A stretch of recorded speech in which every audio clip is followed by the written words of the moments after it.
ब्रेकनंतर बघूयात लोकसभा निवडणुकीच्या 6व्या टप्प्यातील मतदानाच्या एक दिवस आधी निवडणूक प्रक्रियेसंदर्भात सर्वोच्च न्यायालयात अत्यंत महत्त्वाच्या सुनावणीला सुरुवात झाली आहे। सर्वोच्च न्यायालयात दाखल केलेल्या जनहित याचिकांमध्ये निवडणूक आयोगाने मतदान संपल्यानंतर 48 तासांच्या आत फॉर्म 17C ची प्रत आपल्या वेबसाईटवर अपलोड करावी अशी मागणी केली आहे। केंद्रीय निवडणूक आयोगाने या याचिकेला विरोध केला।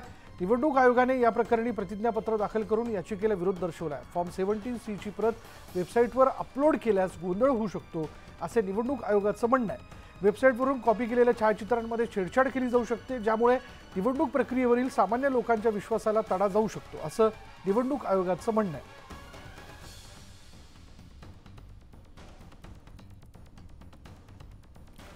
लोकसभा निवडणुकीच्या 6व्या टप्प्यातील मतदानाच्या एक दिवस आधी निवडणूक प्रक्रियेसंदर्भात सर्वोच्च न्यायालयात अत्यंत महत्त्वाच्या सुनावणीला सुरुवात झाली आहे। सर्वोच्च न्यायालयात दाखल केलेल्या जनहित याचिकेमध्ये निवडणूक आयोगाने मतदान संपल्यानंतर 48 तासांच्या आत फॉर्म 17C ची प्रत आपल्या वेबसाईटवर अपलोड करावी अशी मागणी केली आहे। केंद्रीय निवडणूक आयोगाने या याचिकेला विरोध केलाय।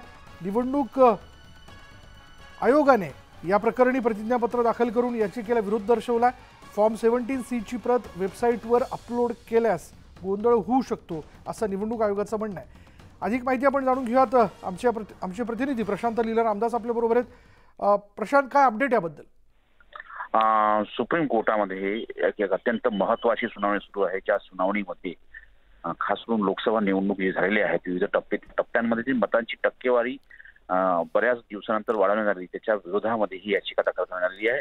48 तासाच्या आत केंद्रीय निवडणूक आयोगाने 17C ची कॉपी ही वेबसाईटवर अपलोड करावी अशा प्रकारची मागणी या याचिकेत करण्यात आली आहे। या याचिकेवरती आता सुप्रीम कोर्टामध्ये व्हॅकेशन बेंच, जे सुट्टीचं बेंच आहे, त्याच्यासमोर सुनावणी सुरू आहे आणि यामध्ये सुप्रीम कोर्ट काय निर्णय देतं की निर्णय 17C ची कॉपी आहे ती जे अपलोड करण्यासंदर्भात आधी देतं का, हे पाहणं अतिशय महत्त्वाचं असणार आहे।